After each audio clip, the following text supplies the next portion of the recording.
ಎಲ್ಲರಿಗೂ ನಮಸ್ತೆ ಫ್ರೆಂಡ್ಸ್. ಇವತ್ತು ತುಳಸಿ ಹಬ್ಬ ಅಲ್ವಾ, ಹಾಗಾಗಿ ಪೂಜೆ ಮಾಡಿದ್ವಿ. ಒಂದು ವಿಡಿಯೋ ತಗೋತಾ ಇದ್ದೀನಿ. ಚಿಂಟು ಹಾಯ್ ಮಾಡು.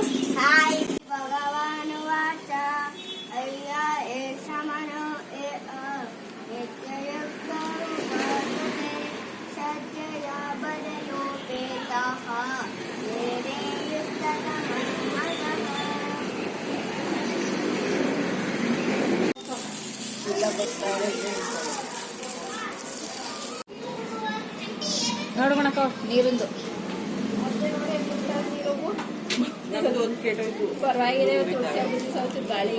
ಫ್ರೆಂಡ್ಸ್. ಚಿಂಟು ಅರ್ಶಿನ ಕುಂಕುಮ ಕೊಡ್ತಿದ್ದಾನೆ. ಅದಕ್ಕೆ ಹೇಳೋದಲ್ವ ಫ್ರೆಂಡ್ಸ್, ಮನೇಲಿ ಹೆಣ್ಮಕ್ಳಿದ್ರೆ ಚೆನ್ನಾಗಿರುತ್ತಲ್ಲ ಅಂತ.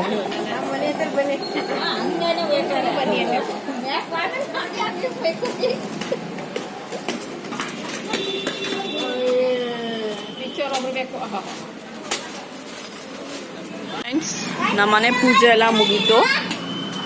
ಚಿಂಟು ಪಟಾಕಿ ಹೊಡಿತಾ ಇದ್ದಾನಲ್ಲ, ನೋಡ್ತಾ ಇದ್ದೀನಿ.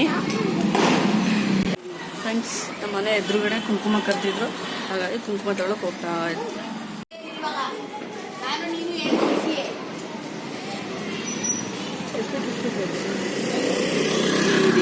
ಫ್ರೆಂಡ್ಸ್, ನಮ್ಮ ಮನೆ ಎದುರುಗಡೆ ಎಲ್ಲರೂ ಮನೇಲಿ ಕುಂಕುಮ ತಗೊಂಡು ನಮ್ಮ ಮನೆಗೆ ಹೋಗ್ತಾ ಇದ್ದೀನಿ. ಫ್ರೆಂಡ್ಸ್, ಚಿಂಟು ಪಟಾಕಿ ಹೊಡಿತಿದ್ದಾನೆ. ಕಾರ್ತಿಕ್ ಸೋಮವಾರಕ್ಕೆ ನಾಳೆನೂ ಪಟಾಕಿ ಹೊಡಿತೀನಿ ಅಂತ ಹೇಳ್ತೇನೆ. ಚಿಂಟು ಬಿಜ್ಲಿ ಹೊಡಿತಿದ್ಯಾ?